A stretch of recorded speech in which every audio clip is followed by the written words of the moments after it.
Like the majority of the world, I found out about the Indonesian mass killings in 2013 when I saw the act of killing for the first time. I'm not being hyperbolic when I say that this is the greatest documentary I've ever seen, not only because it exposed a genocide, but because of the way it did it.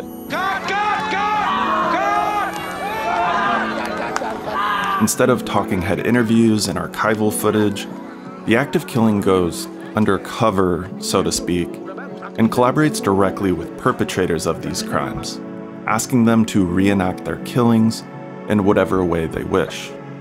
The result is the creation of a new reality, a kind of fever dream orchestrated by the perpetrators themselves. And this new reality reveals both literal and psychological truths that would have otherwise been buried by layers and layers of lies and corruption and justifications. There's a lot to unpack here, so let's start at the beginning. How did director Joshua Oppenheimer, who was at the time a completely unknown filmmaker from Texas, end up collaborating with perpetrators of a genocide in Indonesia? In 2001, Oppenheimer and filmmaker Christine Sin set out for Sumatra, Indonesia, with the hope of improving working conditions on a Belgian-owned palm oil plantation. They brought camera equipment and taught the workers how to film. The result was a documentary called The Globalization Tapes. As he got to know the workers on this plantation, it became clear that they were living in truly atrocious conditions, and that these conditions were a symptom of something pervasive across the entire country. The company would have the women workers spray a weed killer around the palm trees, the oil palm trees, and with no protective clothing, no masks, no gloves, the mist would go into their lungs, then into their bloodstreams, and destroy their liver tissue. And the women were dying in their 40s. And when they would complain to the company petitioning for protective clothing, the company would hire thugs from a movement called Pancasila Youth that had in fact been involved with the killings in 1965. They'd hire thugs to threaten and sometimes attack the women. And the women were easily intimidated, easily threatened, because their parents and grandparents had been in a union until 1965, had been accused of being communist sympathizers simply because they were in a union and had been killed. They were afraid this could happen again. The Rubber Workers Union was communist-run, so after the coup, many of them were killed or imprisoned. Some of the survivors, you see them here, still work the rubber, but this time as prisoners and at gunpoint. The different islands deal with the communist survivors in various ways. In some camps, they are starved to death or released periodically to be killed by the local citizens. Ted Yates, NBC News, reporting. Kenapa, Pak? Keturunan dan juga keluarga PKI yang dibunuh tidak pernah melakukan balas dendam, Pak? Sampai saat sekarang, mereka bukan tidak mau membalas dendam. Belum ada kesempatan mereka untuk itu. Ya, kita akan basmi semuanya.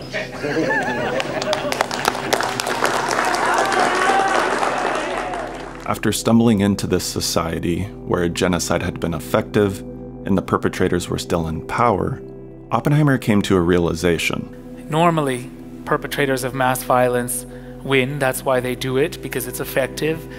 They write victors' history, celebrating what they've done. They glorify it. We as human beings deceive ourselves about the meaning of our actions, and I knew at that point I would spend as many years as it would take to address this situation. And many years it did take, roughly a decade. Because once he set his mind on making this film, he immediately ran into a problem. How do you make a film about crimes against humanity when the perpetrators are still in power? The army threatened all of the survivors not to participate in the film. And everybody said, don't quit, don't go home, don't give up, try to film the perpetrators. See if they will tell you how they killed our relatives. I was afraid to do that at first, but when I did, I found, really to my horror, that all of them were immediately boastful about the worst details of the killings, which they would recount with smiles on their faces in front of their wives and their children, even their small grandchildren. Then they would usually invite me to where they killed if they were imaginative enough to do so. They'd bring along weapons to use as props. They'd bring friends to play victims and reenact it, figuring that it's a film. They should show what they did, not just tell about it. These impromptu performances by the perpetrators sparked an idea in Oppenheimer, an idea that reveals his approach to filmmaking and his ultimate goal in making the act of killing. I started with this premise. I said, okay, you've participated in one of the biggest killings in human history. I could be that open with them because they were that open with me. I want to know what it means to you and to your society. You want to show me what you've done. So show me what you've done in whatever way you wish. I will film the process, but I will film your reenactments, but I will also film you and your friends talking about what you want to show, what you don't want to show, and combine these things to create a documentary of the imagination. He creates the environment in which the inner dreams and desires and justifications of a perpetrator can be made visible. It's not about what happened in 1965 per se, it's about how the perpetrators want to be seen today and how they see themselves. I think documentary in English implies this kind of transparent window onto a pre-existing world that you document. And I think that's not, I see my films as interventions that I make in collaboration with other people, that I feel like whenever we film anybody, we are creating reality. And a fly-on-the-wall documentary, a so-called fly-on-the-wall documentary, simply is a collaboration between filmmaker and subject where they create a reality in which they pretend the camera's not present. I don't think it's a coincidence that Oppenheimer studied theoretical physics before he switched to filmmaking, and not just because his name is Oppenheimer.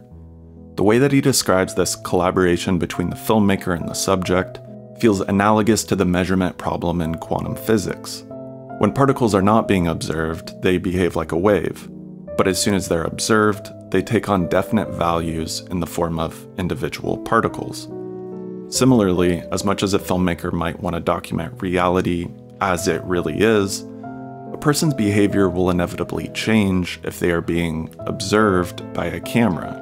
And so the goal isn't to pretend the camera doesn't exist, but to create an environment that will allow the subject to play the character that they want to play.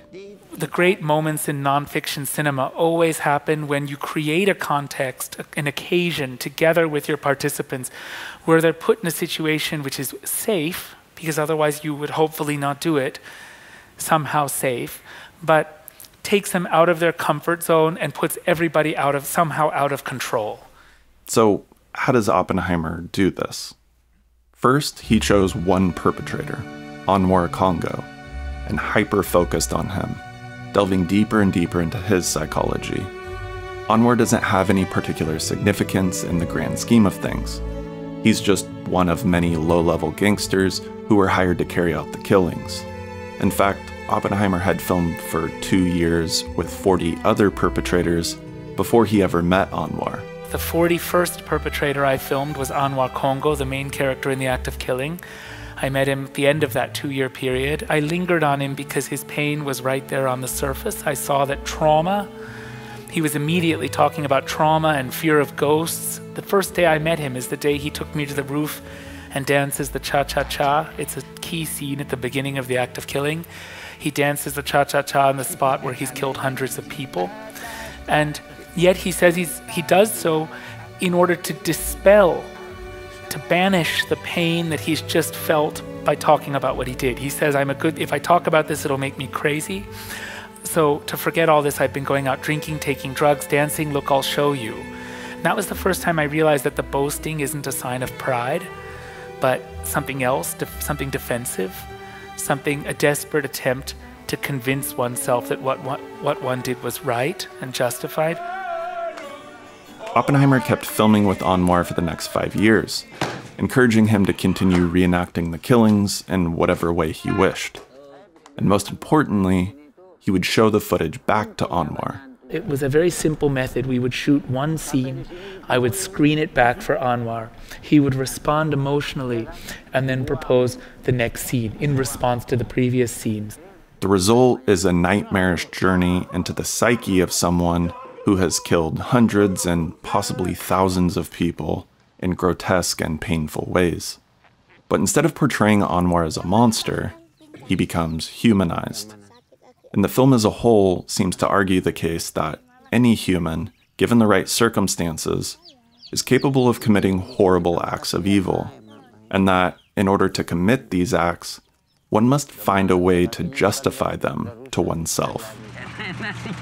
Anwar's friend and fellow executioner, Adi, says it best. Sekarang, misalnya bahwa kasih mati orang itu kan perbuatan salah yang paling berat sebetulnya. Tapi bagaimana kita membuat cara supaya kita tidak merasa berbuat salah. Kita mesti meyakini satu alasan yang tepat. After the killings, the Indonesian government created a propaganda film depicting communists as bloodthirsty and evil, and required all students, from first grade to adults, to watch it once a year. Anwar cites this film as one of the justifications that helped him live with his crimes. Nah, tentunya saya ingin tahu pendapat Bapak mengenai film pengkhianatan G30 SPKI yang terkenal di seluruh Indonesia. Kalau saya itulah satu film itu salah satu yang menghilangkan rasa takut buat saya. But in reality, he was the one who was violent, not his victims. And only a little prodding causes this justification to collapse. Kalau kau begitu ya? Iya. Kalau aku ada koreksi-koreksi, kenapa begini, gitu. PKI kalau udah kalah, jahanam lah dia. Betul. Kan begitu. Jadinya semua lah disetel, lagu genjer-genjer. Karena gerwaninya tarik telanjang ini segala macam. Itu yang kita pertanyakan. Apa memang begitu?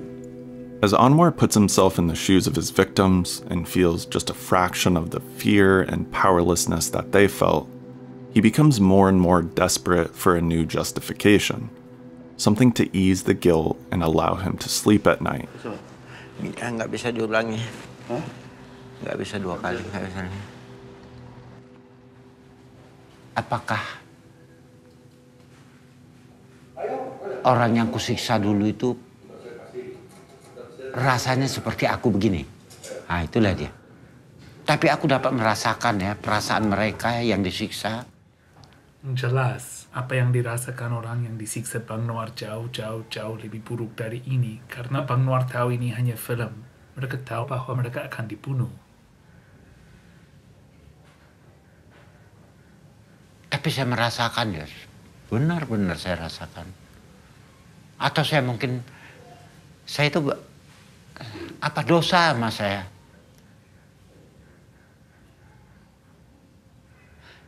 Banyak ya manusia yang pernah saya begini gitu ya.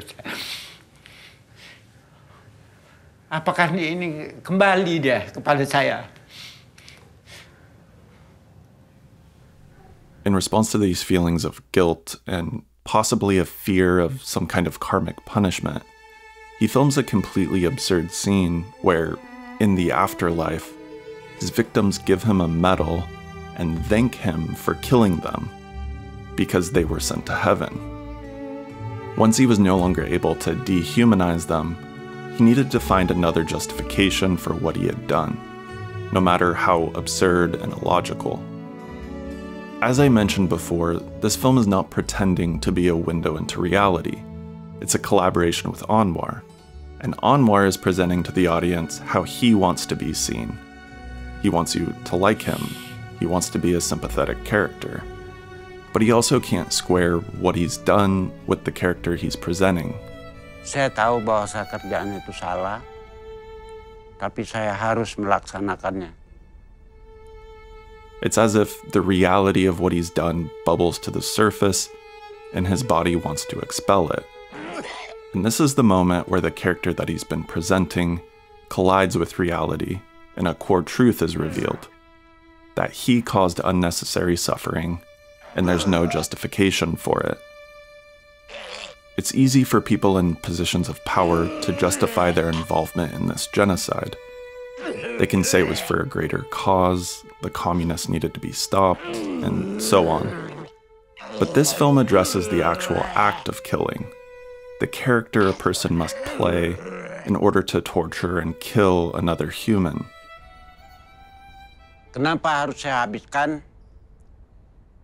Kami harus mematikan.